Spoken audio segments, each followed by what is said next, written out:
सिर्फ कलमा गो मोहम्मद पे यकीन नहीं रखता जब तक उसकी नबूवत नजरी मजबूत ना हो। और जिसकी नबूवत और विलायत नबवी मजबूत हो वो टूटी हुई तलवार से मुस्तफा का ऐसे दिफा करता है जैसे मुसलमान काबे का तवाफ करता हुआ नजर आता है। लेकिन जिसकी नबूवत कमजोर थी, जैसे उन्होंने सुना कद कुतिल मोहम्मद, अपनी जूतियां समेत मोहम्मद को छोड़ के भाग के चले गए। अली इब्न अबी तालिब क्यों रुके थे? क्योंकि मौला की विलायत नबवी मजबूत थी। और वो क्यों भाग के चले गए? क्योंकि कलमा मोहम्मद पढ़ा था लेकिन यकीन नहीं था। फिर भी दिल में शक हो पैदा होता था कहीं अल्लाह का नबी है कि नहीं है। कहीं ने कहा अगर ये दुनिया से चला गया तो लियाज़ु बिल्लाह इसकी नबूवत का दावा क्या था? झूठा था। और तारीख लिखती है कि जब भागे तो इतने इनके जूते जमा हो गए कि कोई वापस लेने के लिए भी तैयार नहीं था कि पता चल जाएगा कि जूते मेरे हैं तो नबी को मुंह कैसे दिखाऊंगा। तो तभी हम उस मौला को मानते हैं जो कल किसी मैदान से भागा भी नहीं था।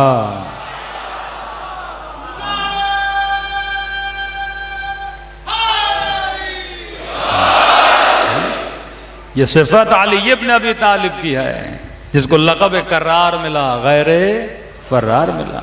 कहते नहीं मौलाना रसूल ने माफ कर दिया था। भाई हमने कब कहा कि माफ नहीं किया था? लेकिन तुम ये क्यों नहीं बताते भागे थे? ये कौन सी बड़ी बात है भाई? कहते नहीं बताओ क्योंकि रसूल ने माफ कर दिया था। भाई हमने कब कहा कि रसूल ने माफ नहीं किया? लेकिन कुरान जब जिक्र कर रहा है कि कुछ ऐसे थे जो नबी को छोड़ के भाग गए, इसका मतलब यह है कि कुरान इबरत की किताब है। वातबिरु या उलिल अलबाब। हजरत आदम ने तर्क ओला किया, अल्लाह ने माफ किया। तो आप क्या कहोगे? नहीं लोगों को नहीं बताओ आदम ने तर्क ओला किया कि आदम की तौहीन हो जाएगी, FIR कट जाएगी। तो पहली FIR तो कुरान पे कटनी चाहिए भाई। अल्लाह किस्सा क्यों जिक्र कर रहा है? ताकि सीखो और कुरान से इबरत लो। अगर वो भागे थे तो इसलिए भागे थे क्योंकि मुस्तफा पर पूरा ईमान नहीं था। जिसके दिल में ईमान होता है वो कभी भी मैदान को छोड़ के नहीं भागता। और तारीख में वो यहाँ अली है या औलाद अली इब्न अबी तालिब है। हाँ, ये ईमान कहां से मिलता है? ये विलायत अमली से मिलता है कि जिसकी विलायत अमली मजबूत है वो दुनिया में क्या रहता है? अल मोमिन का जबल रासिख, मोमिन एक मजबूत पहाड़ की तरह खड़ा हो जाता है। असहाबे बद्र भी तो थे, वो नहीं भागे, अपनी जानों को कुर्बान किया।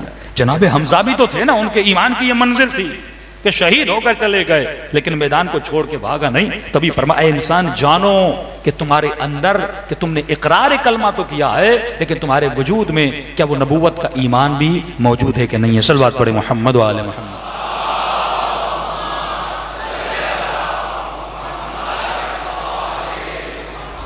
तो ये तो बहस थी विलायत नजरी की, जिसको हर मोमिन को चाहिए अपने बच्चों को बड़े बैठ जाएं, सिर्फ कलमा न पढ़ें, शान नबूवत को समझें, मकाम नबूवत को समझें। सिर्फ अली वलीउल्लाह न कहें, वो मकामात जो खुदा ने अमीरुल मोमिनीन अहले बैत अलैहिस्सलातु वस्सलाम को दिए उनको समझें, फिर अपनी जिम्मेदारी को समझें।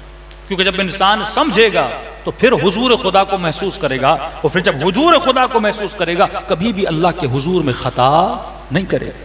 वो अपने कायनात में आने के मकसद को समझ जाएगा। एक बूढ़ा इमाम का अज़ादार, इस बूढ़े अज़ादार ने कहा कि मौला टांगे काम नहीं करती थी, चल नहीं सकता था, बीमार था।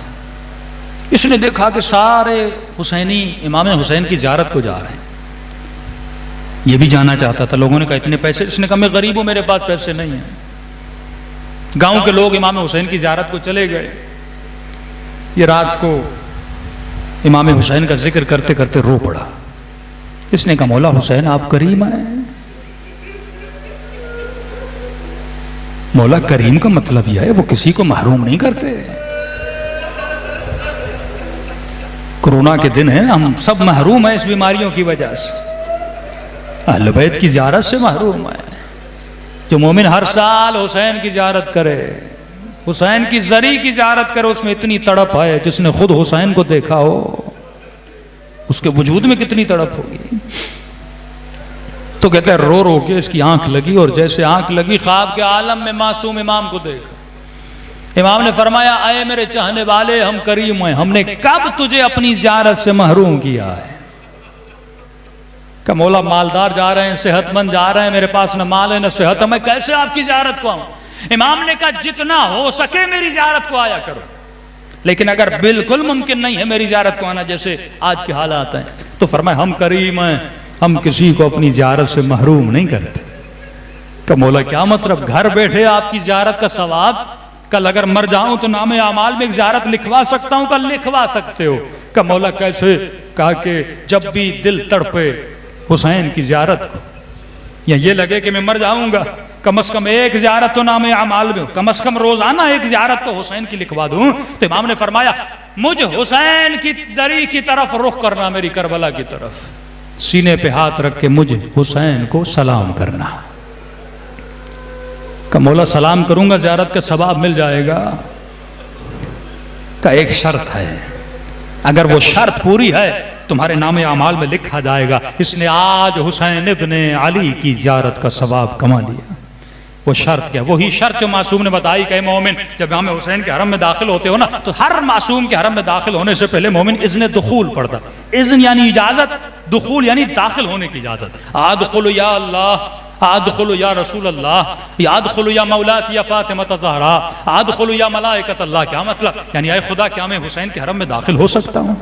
मौला अली क्या दाखिल हो सकता हूँ? सैयदा क्या दाखिल हो सकता हूँ? ऐ मलाइकतुल्लाह क्या दाखिल हो सकता हूँ? का मौला मुझे कैसे पता चले कि मैंने इजाजत मांगी और मुझे इजाजत मिल भी गई और मैं आपके हरम में दाखिल हो गया? कई ऐसे शराबी आते हैं, गुनहगार आते हैं, आपके इज़्न दुखूल पढ़ के दाखिल हो जाते हैं, लेकिन मुझे कैसे पता चले कि आपने दिल से इजाजत दी है मैं आपके हरम में दाखिल हो जाऊं? फरमाया जब इज़्न दुखूल पढ़ो, पढ़ते पढ़ते अगर आंखों से आंसू आ जाएं तो ये आंसू इजाजत के आंसू हैं। यहां पे इमाम हुसैन ने फरमाया ऐ बूढ़े बुजुर्ग, अगर मेरी ज़ियारत का सवाब कमाना चाहते हो, जब तू मुझे सलाम करे और सलाम करते करते ना चाहते हुए तेरी आंखों से आंसू आ जाएं, तो समझ जाना ये तेरे आंसू नहीं है, हुसैन ने तेरे सलाम का जवाब दिया है।